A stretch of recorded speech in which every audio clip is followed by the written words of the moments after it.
This is Mike Fraley, and you're listening to Shooting Womp Rats. Once again, you're listening to Shooting Womp Rats. I'm Daniel. And I'm Don. And after missing a week due to work and all sorts of other things, we're back to give you a double dose of the latest in Star Wars D6 gaming. That's right, baby. Two-ply! We appreciate you all for being so patient and putting up with us. Shooting Force HoloNet news. Asylum is going pretty smoothly. I can put pencil to paper, and I'm making a cute little map, which I'm going to ask somebody to help me with eventually. Do I get to make the stats for Cthulhu? Yeah. Yeah! 100D and everything. Unlimited dark side points. For those of you who haven't been keeping up with development, that's a horror-themed adventure that I'm working with. It's going to be a one-shot. Don't expect to build a campaign on this. You could end a campaign on this. That would be pretty interesting. Yeah, everybody dies. But the end. Everybody goes nutters and dies. But there's a real Lovecraft-inspired theme to it. I like it a lot. Yes, it'll be the adventure in Star Wars where everybody would rather throw themselves on a live grenade than to read that book that's covered in skin. The only people who survive are the ones with the highest movement rates. Exactly. Or the highest dodges. Well, Daniel, I'm actually looking forward to this Star Wars Asylum. I think it'd be a lot of fun. When you get it, well, obviously, I mean, I've already done. Did I do the pre-gens for you for that? You did. I've got them saved on a separate file for when my typing is completed. Okay, I couldn't remember if I did or not. I was like, did I contribute to something with Daniel or didn't I? I couldn't remember. Well, I want to play. So there you go. When it's done, we'll play. Okay. Hey, besides Daniel's Asylum that he's working on, James Spahn did kick out Dark Times, fan-made source book. It clocked in at 34 pages, and he asked me what I thought of it, and I told him that it had a lot of grammatical errors and stuff like that, and he went, yeah, I'm my own worst editor. And because of that, because we guilted him so badly because he sucks at spelling, he went ahead and released a newer version with the grammatical errors corrected and flows a little better. I haven't had a chance to look at it yet, but I'm looking forward to seeing it later today. Yeah, as am I. As a matter of fact, he released it Monday. Or no, excuse me, Tuesday. Was it? Yep, Tuesday afternoon. Mm-hmm. What about the D6 chats? Well, I got to tell you, the D6 chat that was supposed to be on the 4th, I had a long weekend with my daughter's gymnastics. I wasn't able to do it, so I did not schedule it. Over the weekend, on short notice, I did post that the chat would be taking place on Wednesday, and I don't have any additional information about it other than the topic was how to run a VTT game, and that was going to be basically how to run it in a Hangout and use Roll20.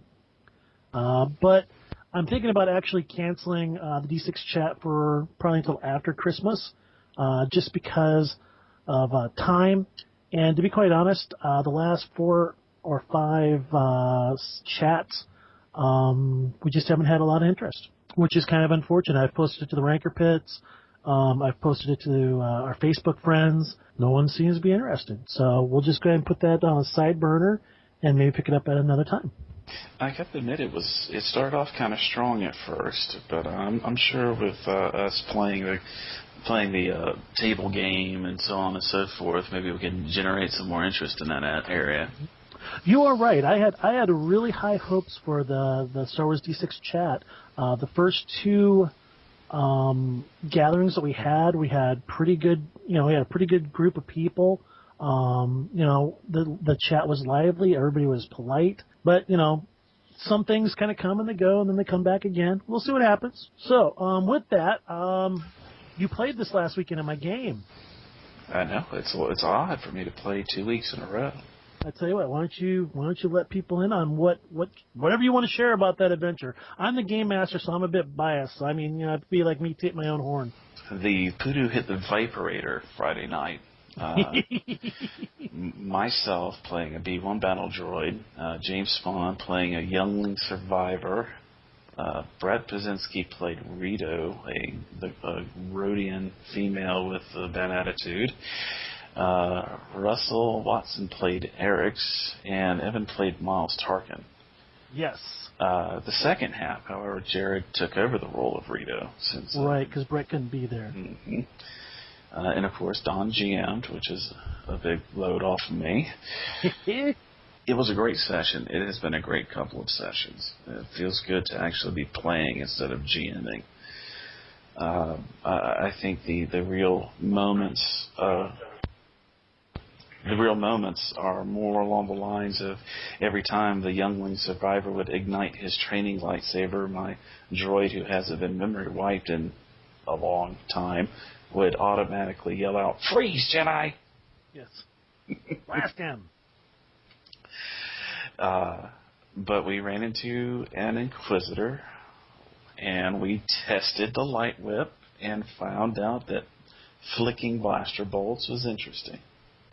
You know what? That was one of the mechanics. I've updated my light whip mechanics, by the way, and I am now allowing light whips to smack blaster bolts out of the air. It's not about being realistic. It's about having a lot of fun, and it is a super cool visual. Super cool visual. Highlight of the night, I believe, was James kept trying to throw his training lightsaber. Yes, he kept trying to throw his Nerf lightsaber. He spent a force point on it at the end and made it happen. Not necessarily a heroic use of a force point, but it worked. But, all you can do is continue to imagine hearing the sound of a toy hammer every time it hits somebody. Squeak! Yeah, that's what I'm thinking. Every time he hits someone, it's like squeak, squeak, squeak, squeak. That kind of thing. Yeah. So from this, we've actually started to branch out at the games. We have. I am going to create 2 more table games, virtual tabletop games. We'll be starting the Star Wars Adventures Monday Night Table, which will start on November 25th. There will be the Star Wars Adventures Thursday Night Table, which will start Thanksgiving, November 28th. And both of those games are slotted to start at 8:30 Central Standard. Now, I guess while I'm talking about the Star Wars Adventures, because I've pretty much given up on the Saturday game, at least in the time slot that it currently was in. During these sessions, what I would like to see is that every person GM at least a session at some time. Okay? The idea is to build up confidence so that they will eventually run their own games. I want to see multiple games being run by multiple GMs. There are some people who, for whatever reason, do not wish to GM, and I'm not going to force them. But I will gently encourage people. Star Wars Adventures, from its origins, has always been the idea of empowering people to GM their own games. And that's really what I'm hoping to see out of this. And, if we have these all up and running, we're going to have 3 nights of gaming. That's what I'm talking about right there. Yeah. So, let's see. Daniel, you were telling me you'd done some more editing on droids? Yeah, I've gotten a few entries in so far, having to translate your Wikipedia fluff and make it look a little better than the way it is instead of just a standard copy-paste. Yeah. But I get there a little bit more each day. I should, if I can pick it back up again and keep it up at a regular pace, I should have it completed by the end of next week. It's like, pace. It's important. Tell you what, Brett Pazinski has also generously emailed me some notes on some of the stuff as well, and I have been very lax in responding to him. So sorry, Brett. I'll email you back. Keep it coming. Not ignoring you. That dude gave us Westward, and you're doing that to him? Well, I got nothing. I'm reaching in my pocket. I got nothing. I got lint. That's all I got. I got nothing to say to that. Some interesting posts we've had out of the community. The first one is Adam Souza posted the Hyper Education System, based loosely on the rules for the Synoptic Teacher from the Gladium Equipment Guide. It's how he, as a GM, allows it to be used in his campaigns. Mm-hmm. I took a look at the rules for it. Did you get a chance to look at it all? Yeah. I don't ever see myself using it, but I could throw it out there for the players. Yep. I don't know. It's one of those things where I could see. I don't know. I see it both ways. I mean, I don't think I'd really use it in my game. It seems to me more like a way for physical, heavy characters to spend money to get skills without having to go to school. Keep them from being like complete idiots. Well, I don't know. It seems, I guess in the computer biz we'd call this a workaround. I got you. Okay. Well, that's about all I got to say about that. It wasn't bad. It's interesting to take a look at. I do like some of the rules. There were some postings up on Ranker Pit where the rules are kind of tweaked to go in a different direction. So go ahead and follow those posts, as well as the originals. Just thinking about this for a second, that you could usually use one of these as an adventure hook. What if somebody buys one and it malfunctions? How about just Total Recall, baby? Yeah. Oh yeah. Yep. And, someone put something in your program. You're screwed. Brett posted out to the G Plus community a Star Wars D6 cheat sheet in PDF format. I did see that. I liked it a lot. I tell you, there was another person. Oh gosh, I'm trying to remember. I'll find it later in the. I'll find it and I'll tell you guys about it later in the program. But yeah, so we appreciate that a lot. Thank you, Brett. Took a look at it. I don't think I've had a lot of comments on it yet, though. Yeah, there weren't not a lot of comments on it, but I like the story he told behind it. He was sitting in school in a typing class, and the teacher saw what he was doing instead of his regular assignment and allowed him to keep doing it and turn it in for a grade. How awesome is that? Teacher was a Star Wars fan. Woohoo! See, Mom, all that geekiness paid off.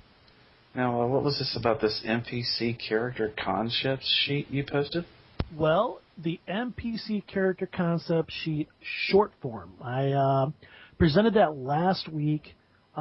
Basically, all it was just kind of like a piece of paper that you can fill out that just kind of be an idea maker for you.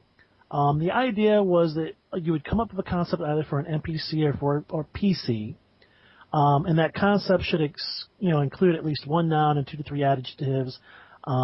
It asks the player to pick a primary and a secondary attribute, as well as 2 primary skills, 2 secondary skills, and 3 or more pickup skills. And the whole idea was that if you had a concept for a character, well, first of all, you could describe it very quickly. The second thing was, okay, what were the important attributes? What's the second most important attribute? And then skills. And then it was kind of like tiered. What are your most important? What are your second important? And what are kind of like your pickup skills to round out your character? So it's just kind of like an idea to keep, people motivated and thinking and trying to figure out, what do I want to put into a concept? What's important? Now, let's see. I guess Chris C. From the G Plus community posted, and he'd been talking about this for about 2 weeks, I think, was the freighter cargo legitimate freighter cargo random tables. I like it because it gives you the option to actually, instead of being a bunch of smugglers all the time, you can actually be a tramp freighter crew. Mm-hmm. I think, I'm not really sure where he developed the tables from. I don't know if it was from like Old Traveler or if he had just made them up on his own, but they are very nice. And Chris also posted a very, very clean 2-page character sheet in PDF format. Yeah, but it's not editable until you print it off. Yeah, I pointed that out, and he went, yeah, well, it is editable after you print it out. And I'm like, oh, Chris, you're so funny.